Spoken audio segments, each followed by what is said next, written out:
Perfect. So, thank you very much, Khaled. Today, on this episode in Modern Revenue Architects, Khaled from Livmo, I will give you the floor so that you can introduce yourself. And I'm super excited because this is purely tech. This is business valuation. This is a lot of AI. So let's just jump right into it, and you have the floor. Thank you, Thank Khaled. you, Luis. Thank you for having me. Yeah, so a little bit background about me. I spent the first 24 years building, scaling, buying, selling tech businesses. Started as a kid in high school, taught myself to code, was a growth hacker before that was a thing. So this was back in 2000. Used to pay other kids to go to the wrestling shows. They would write down who won. I'd post that spoiler on my website and generated millions of hits and ad revenue. And from that, I just, rolled that into the next venture and did that quite significantly for a while. What propelled me to the next level was a call center that was like an affiliate marketing lead gen call center that I got into a couple million in revenue. From that, I started a venture studio in San Diego, California. That's where I'm at now. And with that, I launched a few other businesses. One of them was a media company. So about 17 websites, thousands of articles, and we did paid media acquisition and got that to about 10 million in revenue a year. And at that point I was managing, God, 4 or 5 P&Ls across the venture studio, got spread pretty thin, had a lot of partners and investors, and just got burnt out. And I ended up focusing on one of the companies that came out of that venture studio. The venture studio was called solutionswide.com. That artifact is still up. And then the software company was Brax, BRAX.io. We were spending so much dollars on the native platforms like Taboola and Outbrain that we needed a software to manage that spend. So we ended up making it a software company itself, and then got that to 7 figures in ARR and then sold that. And that was about 18, 19 years. And then after that, I jumped around to some executive roles, invested in some businesses, bought a business. And then I just realized, throughout this whole, career of mine, I really understood the VC game, which is like, seed, angel, Series A, Series B. But I didn't really understand when I took, that company to market to sell, the difference between VCs and private equity, or how to sell a business, and what the difference between transferable value and business value is. And so I was like, you know what, I'm going to launch a firm that helps business owners understand how to build transferable value, which can build generational wealth. So that's what we do at Livmo. We educate and represent founders on how to exit out of their company. With that being said, so obviously with the background, we can identify that you are very keen into exiting, knowing businesses, P&Ls, profitability, etc. So that being said, with the venture studio, media company, employment setting, so obviously because you have been there, you can help other businesses on those avenues, even if it's online, digital. Would that be the same on the on a I don't know, like in-person setting, for instance, like I don't know, a gym, restaurant, whatever. Sure. The same principles apply as well. Yes, we do some non-digital consulting as well. So one way we are different is we do fractional CXO work. So for example, someone will come to us and say, I want to sell, and we'll go, great, let's look under the hood, and we go, oh man, this is not ready to sell. We could try to sell it now, but you're going to get really not a great deal. And most of the time, an M&A firm would usually leave you at that point, or pass you on to someone else. For us, we take on that work. So again, we'll act as CFO, clean up the P&L, COO, put in things in place. That being said, yes, the things that apply to a healthy business are more common than the nuances that are different by each venture. So I had someone come to me. They knew I do digital businesses. They had a little bit of a tech-enabled operations, but they wanted to sell. It was fairly messy. It's a restoration company, and what ended up happening is we realized, um, the business actually could grow more and needs to be polished. So these are technicians that are in the home that are packing up furniture when a flood happens so that the home can be repaired. So again, very physical, very traditional. And right now we're helping them, just really polish the business, whether they decide to sell or grow or whatever.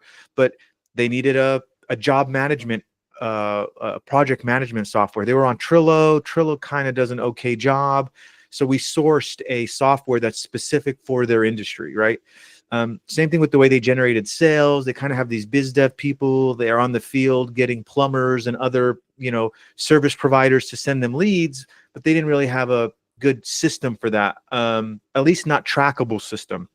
So we're like, great, let's put HubSpot in place. So because I have that experience of 0 to 1 and 1 to 10, yes, I will sometimes get involved a little more deeply to help. To the theme of the podcast, generate revenue in a predictable way. And that's very important to adding exit value to the business. Yeah, and those are the trades. So obviously, being a very traditional, like, as you mentioned, um, and those people, they have built their businesses with word of mouth, referrals, and things like that, where they're not used to having a CRM. They're not used to having maybe some media posting and things like that. So I'm guessing in this case that one of the things that you help with is also identifying opportunities for them to be able to grow, to be able to make it more profitable, so that they, in the case that they want to sell it, they sell it in a higher perspective than what they would have if it was just like it was, correct? Yeah, we help with everything from go-to-market strategy. I mean, look, a lot of people come to me and go, again, I have this company. It depends on what size. If you're sub 5 million, you're probably still, it depends on how fast you got there, but you're probably still figuring out your go-to market and product market fit. Like, do you really have product market fit? I think that word is overused and generally understood. Like, and so we say, look, do you really have that, right? Because if you have high growth but you're churning, well, you don't really have product market fit, because you have a product and you have a market, but it's not fitting well because you're churning too heavily. So we could help with that and say, okay, look, here's an opportunity where actually you need to just niche down to these cohort of people because you do really well within this realm. And again, even with the restoration company, they're like, well, we can do now flood repair and smoke repair and everything. I said, that's great. We can expand the services basket. We can add more things. But if you don't do the one thing that's already generating you revenue very well, it's usually unwise to add something else, because now you're just adding more to the mess. Unless it's a full pivot and now you're just changing what you do, okay, that's fine. But if you're just going to add more stuff thinking, Band-Aid on Band-Aid is going to heal the wound, it doesn't. It just makes it a bloody mess. Yeah, I remember when back in the day when I had my some of the services I was doing, LinkedIn outreach, and I was also doing like I started doing SEO, and I started doing an ad. So you can tell, like, obviously those services go hand in hand because the businesses need it, but at the same time you have a higher overhead. So you need to hire more talent, and you need to every project is different, and then like the snowball gets bigger, and because you don't have one product or one solution that is like repeatable 1,000 times. Right. It's exactly what you're saying. So it's just a distraction. It's how do you call it? It's like a shiny object Shiny syndrome. object syndrome. Yeah, yeah. It's weird because there's this cognitive dissonance that exists in entrepreneurs. We as entrepreneurs want to grow the business and we want to do it very fast. And so sometimes we purposely create chaos because we're in survival mode and we want it to grow. Mhm. But the truth is, even as entrepreneurs, when we look for service providers or contractors or vendors, we want someone who's really, really specialized. Like if I, Khaled, want someone to do my SEO, I would want the person who's really, really good at SEO, and that's all they've done for 15 years. And I go, oh, good, that's my SEO guy. But for whatever reason, within our own business, we think it's okay to be chaotic and do a bunch of things in an okay way. So it's like, no, like be the person that you would buy from, right? And that's usually when you're super specialized. Doesn't mean you can't do more eventually, but being specialized is usually the hardest thing to do, and stay that way for a while. Yeah, yeah, 100%. So I love the statement where you say that you go from 0 to 1 and 1 to 10. So that makes sense. Obviously, in a growth perspective, how do you get your, let's say, people, because most of this work is for the prospect of yours to be educated and convinced that you are the person to help them on the growth of their business. And because they are alphas at the same time, they might have resistance and say, no, I have been doing this for 20 years and my business has grown, whatever. So how do you break that pattern of them saying, okay, yeah, my guard is down, Khaled is right, I need to take action, and I want to for them to help me out on my business? Yeah, I mean, look, I'll say there's different personality types, and if you're the personality type where for you to know that something is hot and it will burn you, you have to touch it. I can't do anything to stop that personality trait. Like I can tell you till I'm blue in the face, don't touch this. This is hot. It will burn you, and you're going to burn you. And in their defense, I'm sometimes like that. Like I have to be burned a little bit to know don't do that. Now, let's just assume they're willing to accept some feedback, even 5%. They're like, okay, they listen a little bit.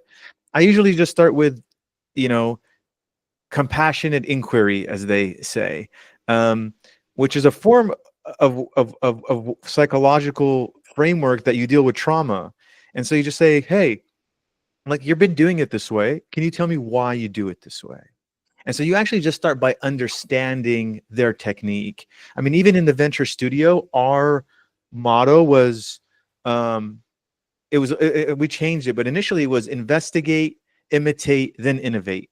Because if you don't start with an investigative process on why and say, okay, look, let's just keep imitating what they're doing, there's no reason to become innovative.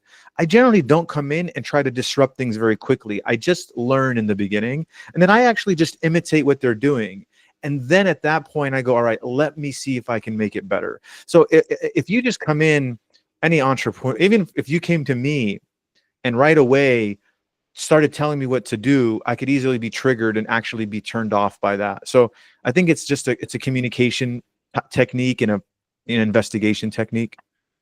Yeah, like basically genuine curiosity, right? Like to make Right. sure that we ask the right questions, and let them be the one saying, yes, I have been doing this way, but probably it's not the best way on doing it. And then Right.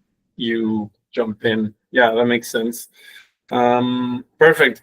In terms of obviously, I have been playing with your tools and Hmm. the calculator and things like Hmm. that. So, speaking of business valuation, I would love if you can maybe speak of it. Obviously, we will be sharing that tool with our audience Hmm. when we share this this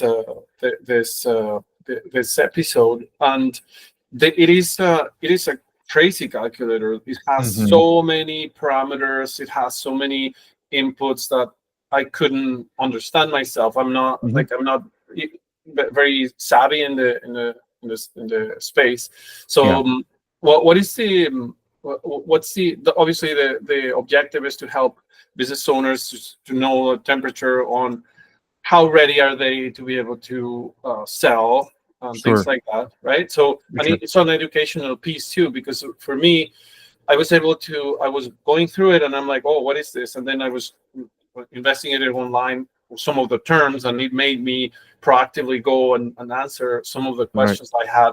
So what was the trigger for you to build a calculator, and how are you helping entrepreneurs to use it?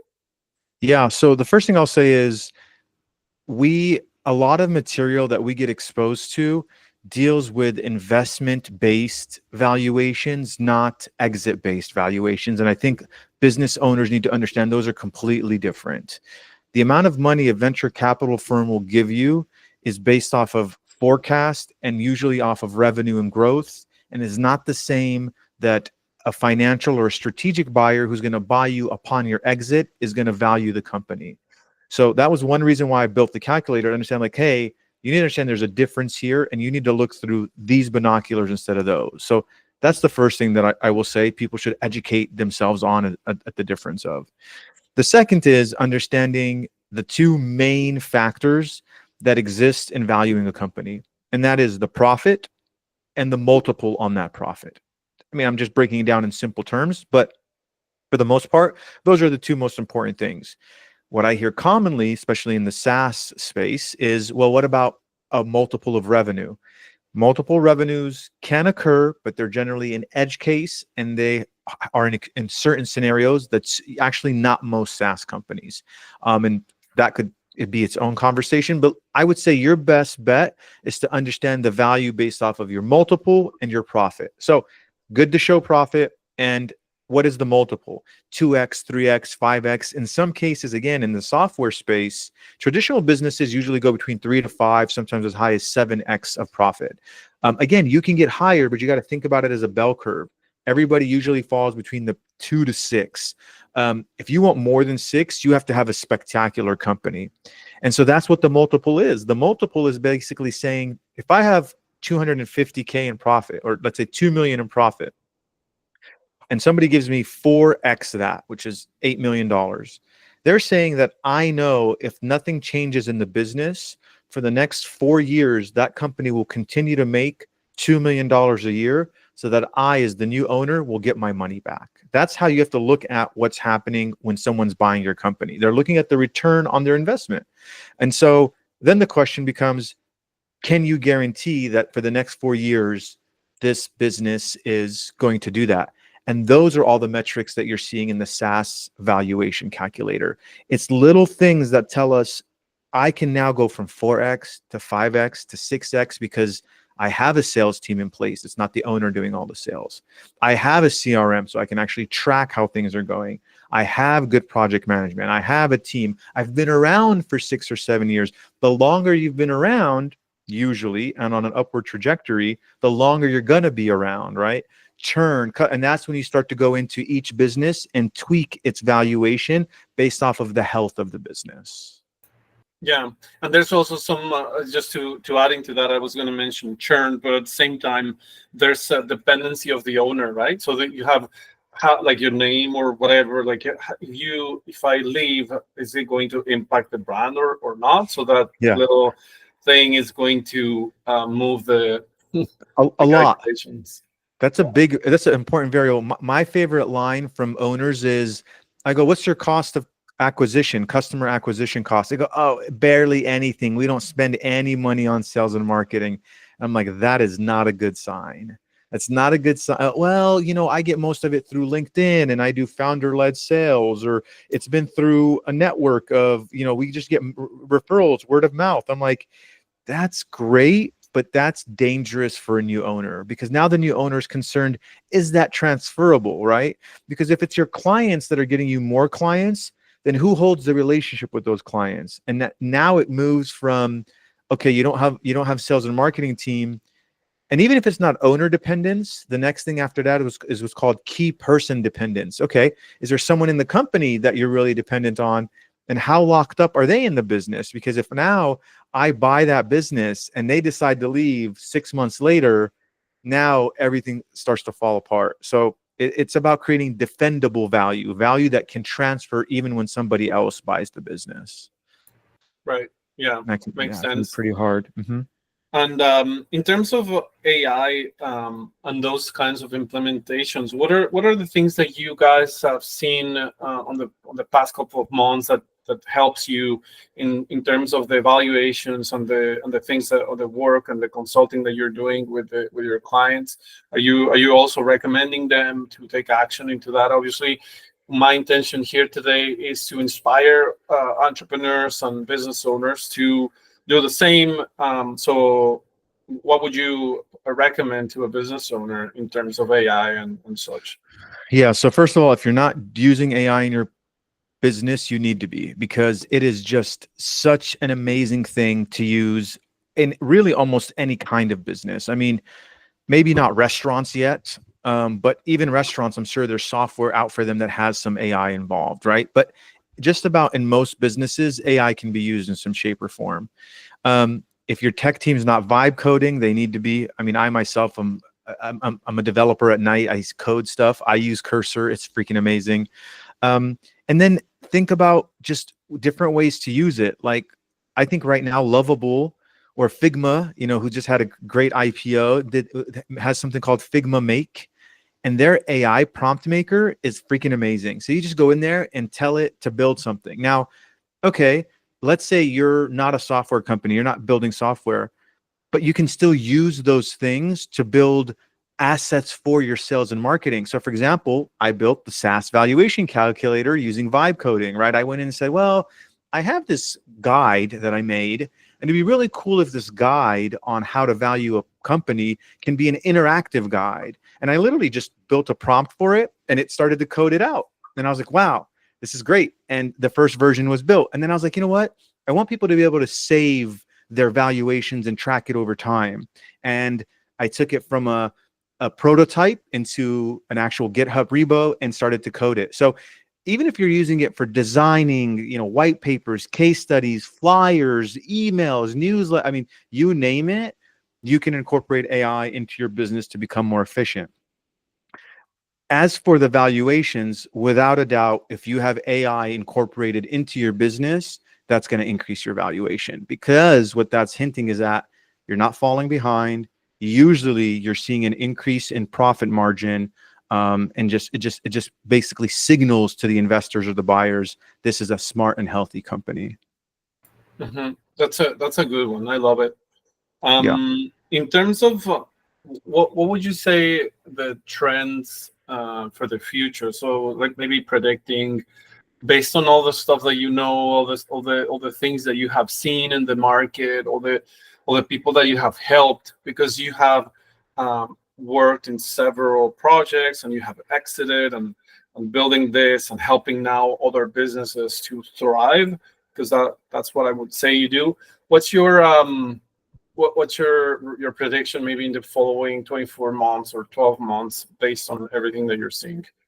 Yeah, I think one principle that's really good for people to understand is called the Gartner hype cycle. It's GARTNER, and it's this concept that says, look, whenever something comes out, an innovation is triggered, there's something called the peak of inflated expectations, then there's the trough of disillusionment, and then the slope of enlightenment. So I think we're close to we're reaching the peak of inflated expectations. I do think AI is going to marginally get better, but I don't know how much more. I think as humans, when we had cars, we thought we were going to have flying cars really quickly after that. So even with the internet, we thought like, oh, Web 2.0, Web 3.0, and it's kind of plateaued.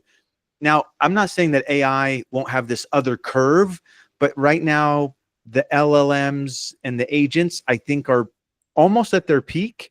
And then we'll kind of see this little slope back down, and it'll just become normal. And then it'll be just like a slope of enlightenment, and then the plateau of productivity. So now I could be wrong. I tend to be a little bit more conservative on tech like this. So I guess what I'm saying is I think sometimes people look at AI and think, I shouldn't jump in. It's going to change so fast that I'm just going to fall behind. That's not true at all. Get in there, understand it, and you'll actually be ahead of most people when you start to use it now. Yeah, I would probably say that's my prediction for the future, as it relates to kind of AI and what businesses should be doing. Mm-hmm. That's beautiful. I love it. But that's I don't know if there's anything else that you would like to add, just to inspire other businesses. But I would love to thank you after this, and give you a little bit of your day back. It was very useful, everything that you shared with us today. Yeah, I mean, look, I will say this: I know it's hard for people to think about the exit when they're busy building the company, but and even if you're just in idea mode, understanding how a business exits is really smart. It's the same way that you would want to know how to get down from Everest, right? We plan all these things to the mountaintop and we have no idea how to come down. And so I would say, if you're smart, you talk to a Sherpa on day one, and it might not be impactful for years later, but knowing those things on the beginning of the journey is going to make your journey much better. So understand it, research it, and then hustle your ass off to generate revenue, right? Revenue solves a lot of problems. So definitely always focus on that. Yeah, save a lot of headaches. Yeah, I think we mentioned a bunch of things today that are valuable, actionable. Shiny object syndrome, focus on one thing, profitability, and such. So we'll be sharing all the assets that you provided kindly with us to Of the course. audience, and people can reach out with you on LinkedIn as well as your website. And yeah, I'm thank you very available. much, Khaled, Thank for the you. time and the insights. Thank Of you. course. Of course. Thank you.